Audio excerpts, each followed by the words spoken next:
Good afternoon. We might get started. We've got a big agenda to get through and lots of speakers, and one of our speakers arrived just on time, Brendan McMullen. Lovely to see you. I might bring up my slides for my welcome and opening remarks. Thanks, Owen. So, good afternoon, everyone. My name is Lisa Waddell, and I'm Acting Managing Editor of Operations at Therapeutic Guidelines. Following the success of last year's pre-conference symposium on the largest ever update to the Antibiotic Guidelines, it is a great pleasure to welcome you to today's symposium, where we'll focus on the updates from the last 6 months, completing the latest full update to the Antibiotic Guidelines. We know how important it is to understand both the updates and the context behind them, especially for those of you who will be returning to your workplaces to implement the changes in practice, protocols and policies. Today offers a look behind the scenes. We'll hear about the expert group deliberations and how the recommendations were developed. Before we begin, I'd like to acknowledge the traditional and original owners of this land, the Mu-wi-ni-na people. I pay my respects to those who have passed before us and acknowledge today's Tasmanian Aboriginal people as the continuing custodians of the land, Nipaluna, where I grew up and took my first fledgling steps as a hospital pharmacist. I'd also like to acknowledge the traditional owners of the many lands on which the guidelines were developed, spanning the length and breadth of the country. For me personally, these are the Wurundjeri people of the Kulin Nation, the traditional owners on the lands of which I live and work now, and where the expert groups met in person. I'd also like to pay my respects to elders past and present and extend that respect to any Aboriginal and Torres Strait Islander people with us today. So, now to orientate you to the world of Antibiotic 17.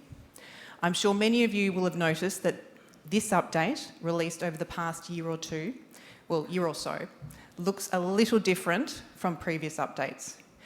As a first step behind the curtain, I wanted to explain why. When the Antibiotic Guidelines were last reviewed end-to-end for Antibiotic 16, the content was split into 2 streams of work. In the years since then, it became clear that a different approach would be needed for the next update. Perhaps the most obvious reason was that the evidence landscape had become increasingly complex. For a comprehensive review of the guidelines, our expert groups would need to consider more inputs than ever before. A subtler, but no less important reason was that the guidelines had continued to expand, both in breadth of content they covered and in the level of detail. As a result, the topics had become increasingly diverse. With those 2 factors in mind, the increasing complexity of the evidence and the diversity of the content, we began an update process that would allow us to have more people in the room, so to speak. This involved 6 expert groups and more than 100 expert group members.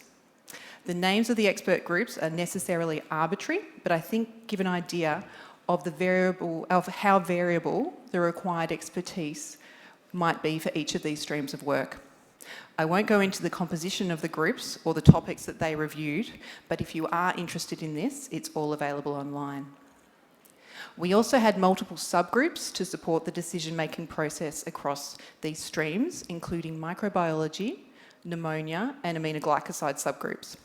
One subgroup I'd particularly like to mention is the paediatric subgroup, some of whom you'll be hearing from today, who continued sitting for the entirety of the update, which was more than 3 years.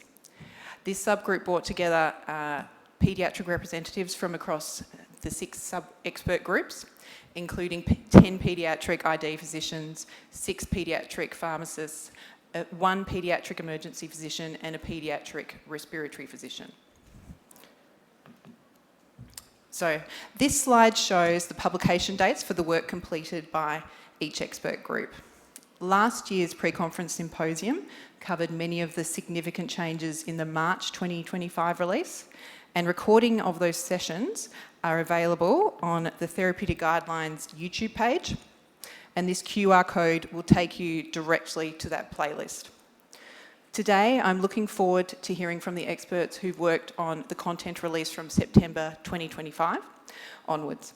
Members of the surgical, trauma and perinatal infections, immune compromise and tropical and rare infections expert groups. Before I hand over to Leanne, one of the editors, well, she was the editor who worked on the tropical and rare infections stream of work, to kick off our first section, I wanted to take a moment to express my enormous gratitude to everyone involved in this update. The guidelines would not have been possible without the work of the many clinicians who reviewed literature, revised topic drafts, and engaged in hours and hours of meetings and interesting debate. I'm sure the scale of the work will be clear to everyone listening to today's presentation and exploring the guidelines over the next days and weeks. So from all of us at Therapeutic Guidelines, thank you for the contribution you've made to good antimicrobial prescribing. I'd also like to thank the ASID community, all of you, for your ongoing support and thoughtful feedback. You play a critical role in shaping the guidelines and ensuring they remain relevant, practical and evidence-based for your needs. And with that, I'll hand over to Leanne, who will introduce our first speaker.